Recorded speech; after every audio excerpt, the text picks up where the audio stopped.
Local historians rarely make an impact outside of their geographical area, but my guest in this episode literally rescued one whole community from cultural and historical obscurity. Today my guest is Alec Gill. Alec Gill's an author, but he's also a photographer of note. He's an academic and he's a filmmaker.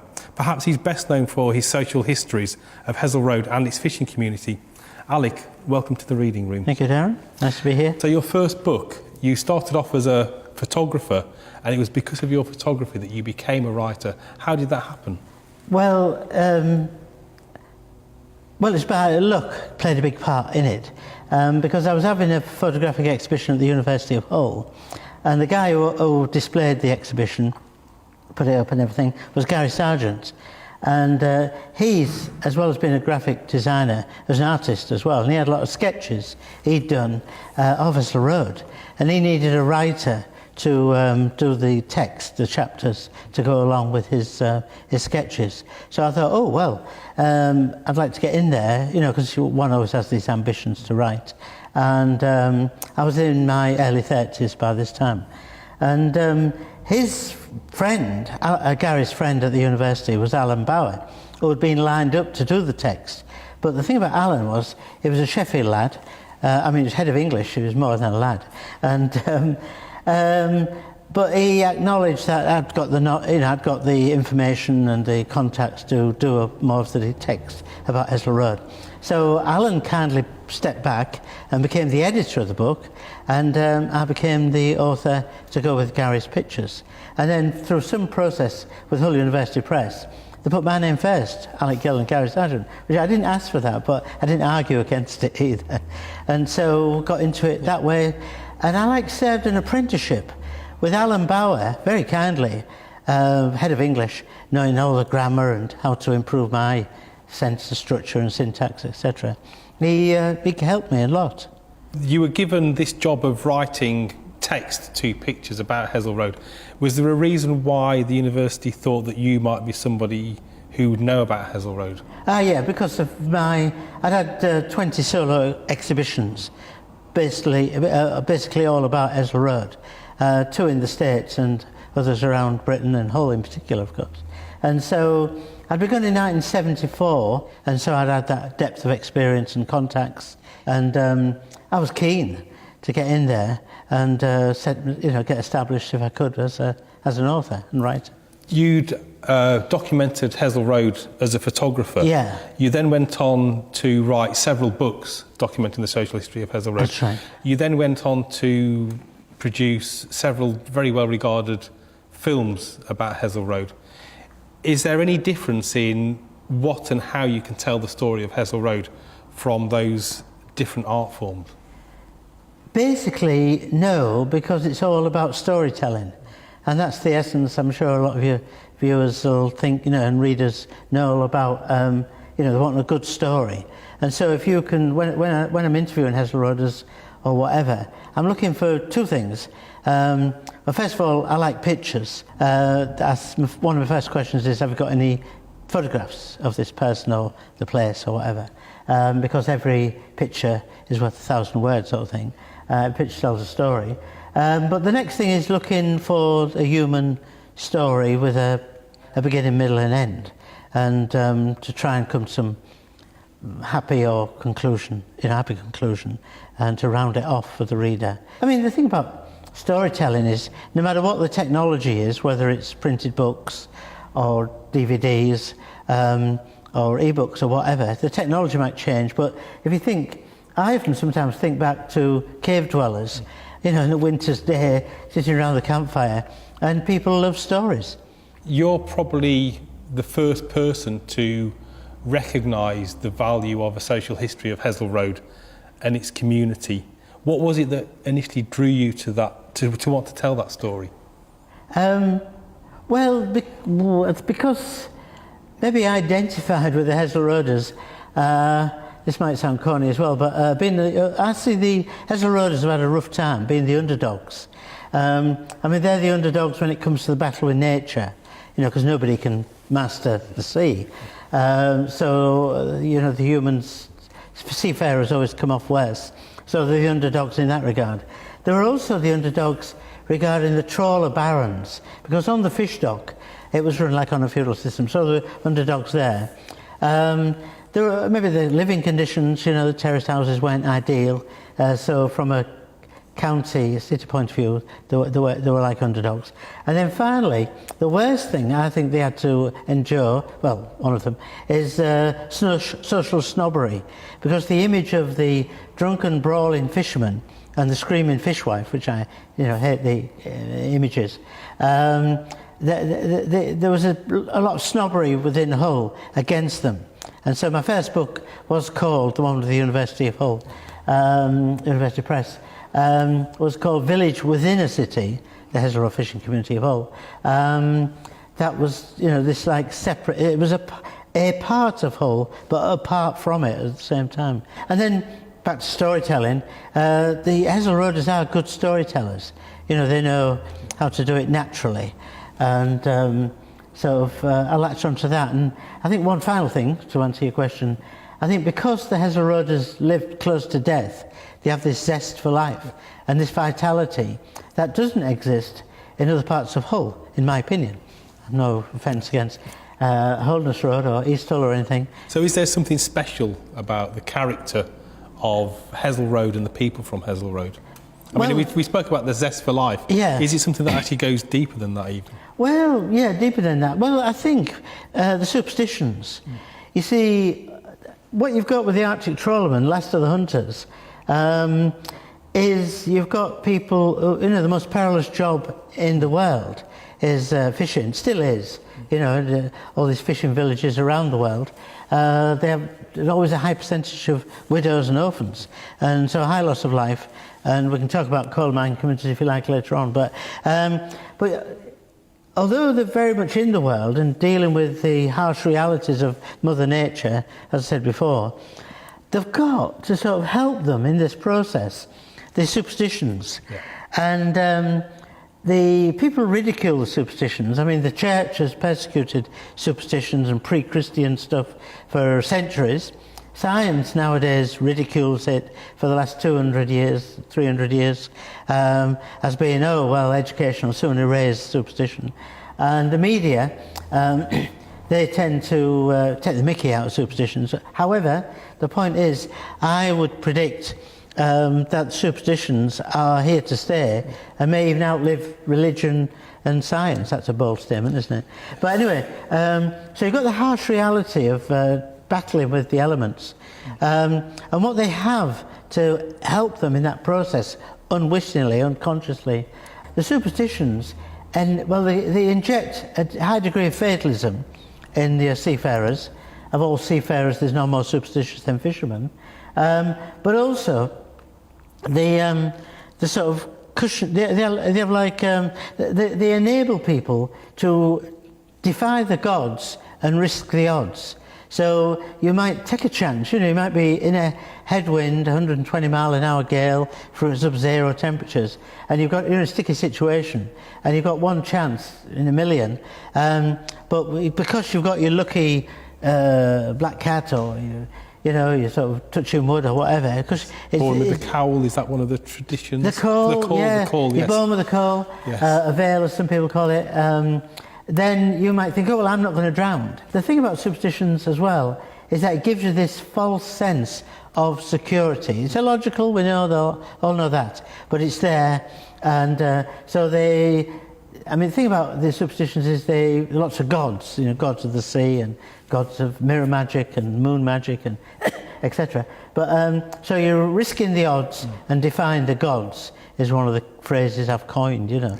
And so given that closeness to nature, you call upon more the pagan belief systems than you do, say, Church of England or whatever else, you know. So yeah, so that's attractive as far as the fishing families of Hull are concerned.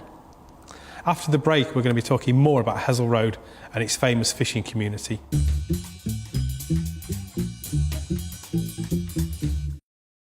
Hello and welcome back to the Reading Room. I'm here with Alec Gill. We've been talking about his books on Hesel Road and its famous fishing community. The Superstitions, which is one of my favourite books of yours, I've got to say, I found it really enlightening. I don't think you can really understand Hull, and definitely not Hesel Road, without reading that book. One of the things that struck me most was it's perfectly understandable that these fishermen are trying to defy or take on nature, and nature is going out to kill them. Yeah. It is an extremely dangerous occupation. Very so much. anything that's going to help save them is important. There are some superstitions, some customs that I find almost self-destructive, and I'm thinking, for example, of the 3-day millionaire, of throwing your money away. Are there elements, again talking about Hesel Road's character, are there elements of those customs that are maybe undermining their own existence? Yes, very much so. There's that one you mentioned, which we can come back to, but the other one was not learning to swim. And you think, you know, I mean, if you're going to have a job as a seafarer, you'd learn to swim. It's like if you're going to be a pilot, you'd have to learn to fly an aircraft. And so, yeah, there was this belief system. And I examined this in some detail in the Arctic Trawlerman DVD. But and I know there's one story of a teacher going into a school and saying, because there was Maidley Street swimming baths on Hesel Road, no, you mustn't teach my son to swim because his dad's a skipper and he's going to become a skipper, you know. Yeah. And so, now the thing is, when you question that from a psychological sort of common sense point of view, which I did, I would say, well, why don't you learn to swim? And he said, and they would say, oh, well, why prolong the agony? Because if you're up there in the Arctic and you're plunged into the water, then you don't stand much chance. And that was especially true if you're an engineer. Down below, you know, you're stripped to your waist and you're hot from the shoveling of coal or whatever in the engine room, and then you're up on deck like the Lorella Rodrigo, whatever. You're going to be, your lungs explode, you know, more than before you have a chance to drown. So the shock, the trauma to the system. And so you listen to all this and say, oh yeah, that's fine, can understand that. But what if it was August and the trawler was just off the Flamborough Head, Scarborough, wherever? I mean, Staxton Wyke was quite close to shore, and they could have got ashore.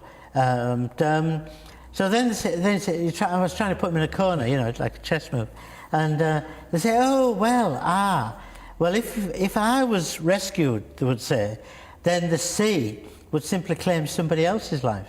So this is the fatalism, and again the sense that, Walter Scott's expression, don't ask the price of fish because it's paid in men's lives.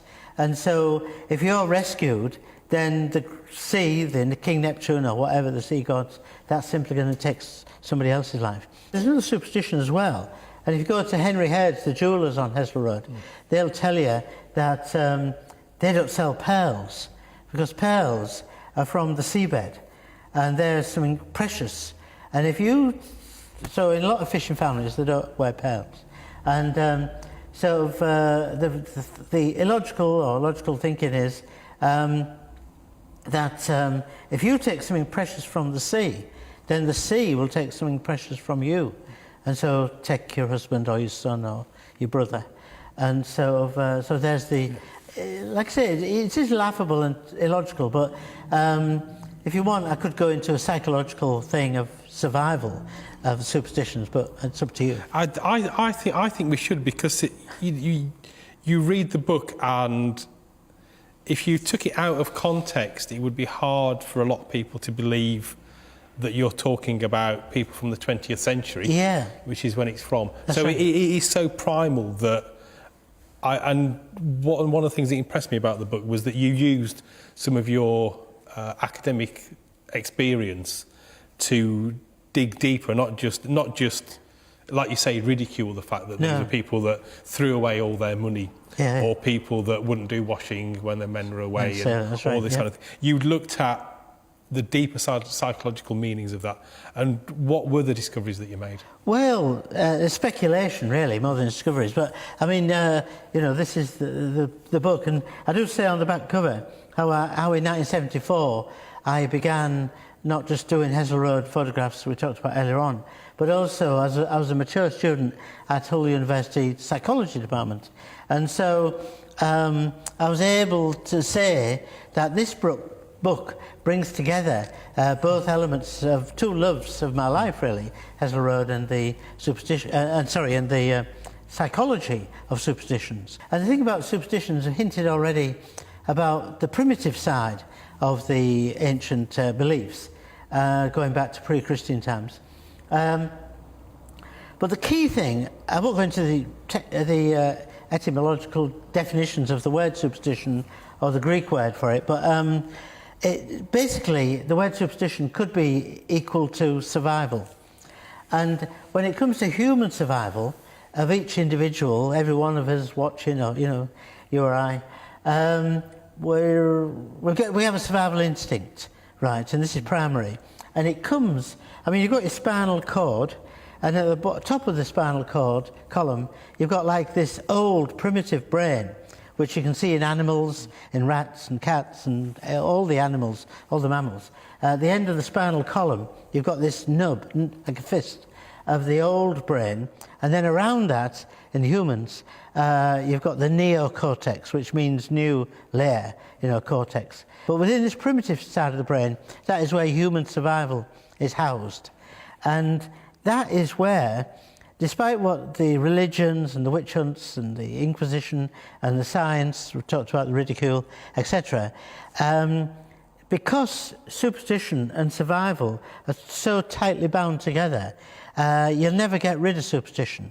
And the seafarers, the trawlermen, with a high loss of life, have still maintained these superstitions. Even people, scientists can't answer the question, why is it that superstition still survives in the age of science?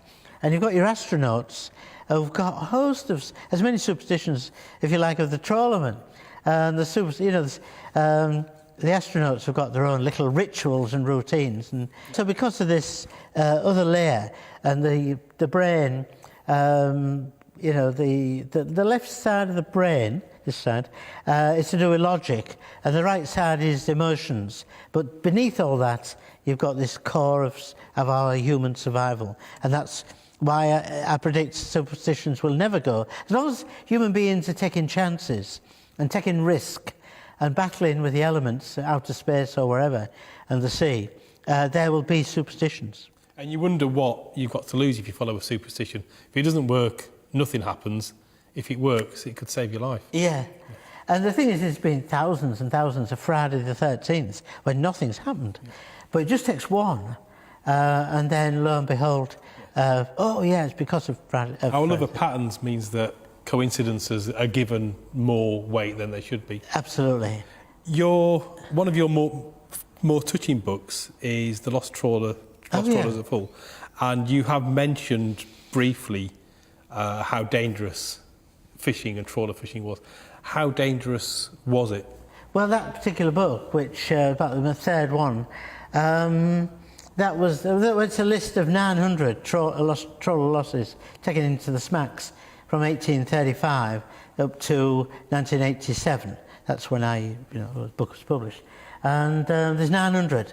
And actual boats? 900 whole trawlers. Wow. Yeah, it's whole lost See, if that was 900, of Hull. If that was 900 men, you'd think that was a toll. Yeah. But to say 900 actual boats going down, and a lot of them fully manned. Yeah.